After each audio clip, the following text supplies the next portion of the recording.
In the heart of Pennsylvania once stood a vibrant mining town named Centralia. Founded in the mid-19th century, Centralia was built on coal, literally and economically. Beneath its surface lay vast veins of anthracite coal, the fuel that powered homes, factories, and dreams. For decades the town thrived, families settled, businesses bloomed, and the community flourished. But beneath the prosperity was a hidden danger, a sleeping monster that would one day awaken and swallow the town whole. In May 1962, a seemingly routine task triggered a disaster. The town council ordered the burning of trash in an abandoned strip mine pit, a practice that had been done before. But this time, the fire was not fully extinguished. Unknown to the workers, the flames found their way through a hole in the rock and into a maze of abandoned coal tunnels underneath the town. Once ignited, the coal veins caught fire, and once a coal fire begins underground, it's nearly impossible to stop.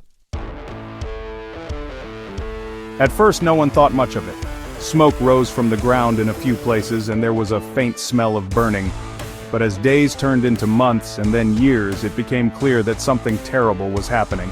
As the fire spread, it released deadly gases, carbon monoxide, carbon dioxide, and methane.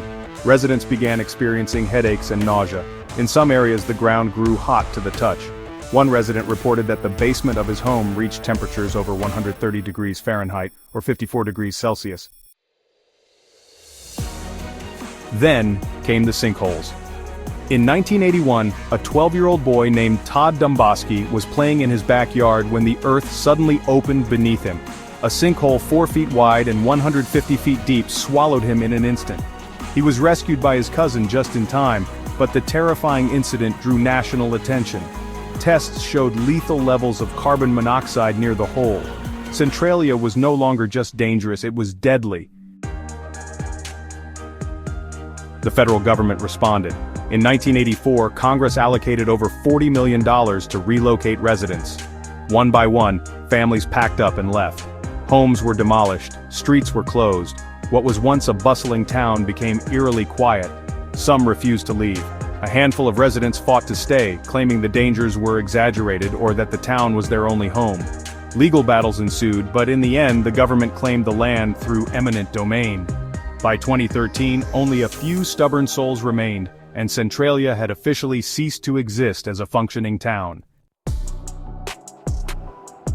Today, Centralia is a ghost town. Smoke still seeps through cracks in the earth. Roads are buckled and broken. Trees grow sideways or not at all. The fire that began over 60 years ago is still burning underground, and experts say it could burn for 250 more years. Visitors come out of curiosity or for the eerie atmosphere. Graffiti Highway, once a famous stretch of colorful street art on Route 61, became an unofficial tourist destination, until it was covered with dirt in 2020 to keep people away. Centralia has become a symbol of what happens when human activity awakens the hidden dangers of the earth. It's a warning written in smoke and flame, still unfolding beneath our feet. Books, documentaries, and even horror films like Silent Hill have drawn inspiration from Centralia. But behind the mystery lies a true story of human error, environmental impact, and loss. What remains of Centralia is not just abandoned streets and steaming soil. It is the memory of a town that once lived, and the fire that will not let it rest.